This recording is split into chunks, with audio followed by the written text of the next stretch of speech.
قاضی ابو عمر محمد بن یوسف کہتے ہیں ہمارے پڑوس میں ایک شخص رہتا تھا جس کے بارے میں ایک قصہ زدعام تھا کہ فقر و محتاجی کی طویل مراحل سے گزرنے کے بعد دولت و ثروت نے اس کی قدم بوسی کی ہے، تب کہیں جا کر وہ اب زندگی کے ناز و نام میں پل رہا ہے۔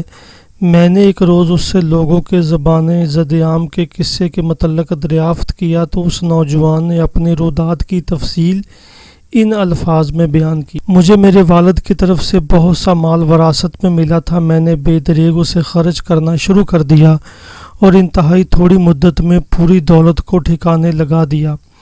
معاملہ یہاں تک آ پہنچا کہ میرے گھر کے دروازے کے ساتھ ساتھ گھر کی چھت بھی بک گئی۔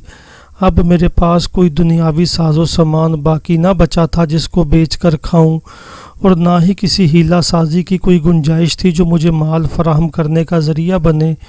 مدت تک میری والدہ سوت کاٹ کاٹ کر مجھے روٹی کھلاتی رہی۔ میں جوان آدمی تھا اور بے روزگاری سے سخت تنگ آ چکا تھا۔ ایک دن میں نے ایک عجیب خواب دیکھا کہ ایک شخص مجھے مشورہ دے رہا ہے کہ تم مصر کیوں نہیں چلے جاتے، وہاں اپنی قسمت آزماؤ، ہو سکتا ہے وہاں تمہارے لیے رزق کے دروازے کھل جائیں۔ صبح اٹھا تو میں نے خواب پر غور کیا اور اس کو غیبی مشورہ سمجھا اور مصر جانے کے لیے تیاری شروع کر دی۔ میں نے مناسب سمجھا کہ میرے پاس کوئی تعارفی خط ہو جس سے میں اس اجنبی جگہ میں اپنی پہچان کروا سکوں۔ چنانچہ اے قاضی ابو عمر، میں آپ کے پاس گیا اور آپ کو اپنے والد کی دوستی اور پڑوسی ہونے کا واسطہ دیا کہ مجھے مصر کے قاضی کے نام خط لکھ دیں۔ آپ نے مجھے ایک تعارفی خط دے دیا جسے میں لے کر مصر پہنچ گیا۔ مصر پہنچ کر میں نے تعارفی خط حکام کو دکھایا اور کوشش بھی کی مگر اس کا کوئی نتیجہ نہ نکلا۔ کسی نے میری پرواہ نہ کی۔ میں خاصا پریشان ہوا کہ اتنا سفر بھی کیا، مشقت بھی اٹھائی اور پھر بھی کچھ حاصل نہ ہوا۔ اس سے تو اپنا وطن اچھا تھا، یہاں تو فاقوں کی نوبت آ گئی ہے۔ وقت تیزی کے ساتھ گزرتا جا رہا تھا، جو کچھ میرے پاس تھا ختم ہوتا جا رہا تھا۔ بھیک مانگنے کی نوبت آ گئی۔ میں نے سوچا کہ چلو بھیک مانگ لیتے ہیں، مگر اس کے لیے ضمیر اجازت نہیں دیتا تھا۔ ادھر پیٹ تھا کہ کھانے کے لیے کچھ مانگ رہا تھا۔ میں مجبور ہو گیا، سوچا چلو رات کا انتظار کرتے ہیں۔ رات کو مانگنے کے لیے نکلا۔ اب مانگنے کا طریقہ بھی نہیں آتا تھا۔ شکل و صورت اور لباس سے میں بہت ہی غریب اور فقیر لگ رہا تھا، مگر کسی کو بھی میری حالت پر رحم نہ آیا۔ ادھر رات گہری ہو چلی تھی، سڑک پر اکا دکا آدمی رہ گئے تھے کہ اچانک پولیس کے سپاہیوں کی نظر مجھ پر پڑ گئی۔ انہوں نے مجھے پکڑ لیا اور مجھ سے پوچھ گچھ شروع کی۔ اب میں اس علاقے میں اجنبی تھا، ان کو مزید شک ہوا اور پولیس نے مجھے مارنا شروع کر دیا۔ میں نے بڑا شور مچایا، رویا چلایا، مگر پولیس کو کون روکتا۔ اچانک میں نے زور سے چیخ ماری اور کہا کہ مجھے چھوڑ دو، میں تمہیں ہر چیز سچ سچ بتاتا ہوں۔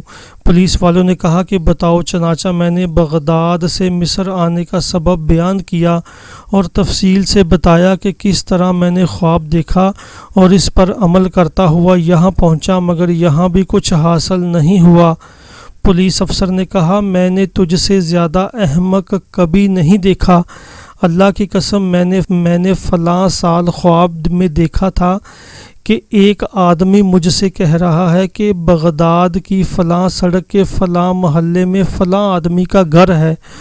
پولیس افسر نے میرا گھر اور میرا نام بتایا۔ اس گھر کے اندر ایک باغیچہ ہے جس میں بیری کا ایک درخت ہے۔ میرے گھر میں واقعی ایک باغیچہ تھا اور بیری کا ایک پیڑ تھا۔ اس بیری کے درخت کے نیچے 30,000 دینار مدفون ہیں، جاؤ اور لے لو۔ میں نے اس بات پر کوئی دھیان نہیں دیا اور نہ ہی اس سلسلہ میں کچھ سوچنا گوارا کیا، لیکن اے احمق، تو کس قدر گدھا اور بے وقوف ہے کہ صرف ایک خواب کی بنیاد پر اپنا وطن عزیز چھوڑ کر مصر چلا آیا۔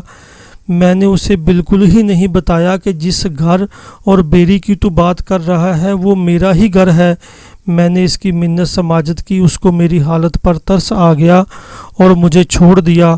پولیس کے چنگل سے چھوٹا تو سیدھا ایک مسجد میں گیا، وہاں رات گزاری۔